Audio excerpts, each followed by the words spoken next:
এই ভিডিওতে যে মানুষটাকে দেখতেছেন, এই মানুষটাকে কি চিনতে পারছেন? সে কিন্তু উদয়পুর ইউনিয়নের চেয়ারম্যান ছিল, মানে আমাদের কয়েক গ্রামের এলাকার চেয়ারম্যান ছিল।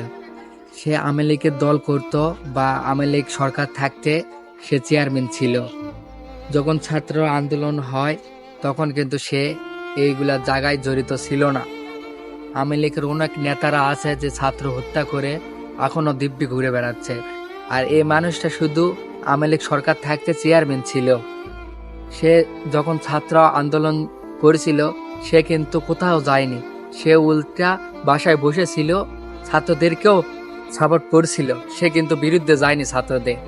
যেহেতু আমরা এলাকায় থাকি, আমরা মানুষ চিনি, সে চেয়ারম্যান হিসাবে তার সাথে কি করছে তা জানি না, আমারও কোনোদিন উপকারে আসে নাই, কিন্তু আমি মানুষটাকে চিনি, মানুষটা কেমন।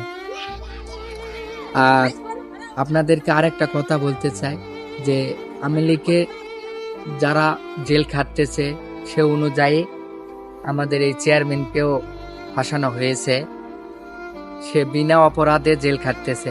কারণটা কি? কারণটা সে আওয়ামী লীগ থাকতে চেয়ারম্যান ছিল, এটাই তার কারণ। কিন্তু সে কিন্তু এলা হত্যায় এগুলা কোনোটাই জড়িত ছিল না। তার একটাই অপরাধ, সে সরকারকালীন থাকাকালীন চেয়ারম্যান ছিল, সেই ইয়াকে সে সাজা ভোগ করতেছে। আমরা চাই তাকে কম সাজা দেয়া হোক, কারণ সেই অপরাধের মধ্যে যুক্ত ছিল না। তো সবাই ভালো থাকবেন, ধন্যবাদ।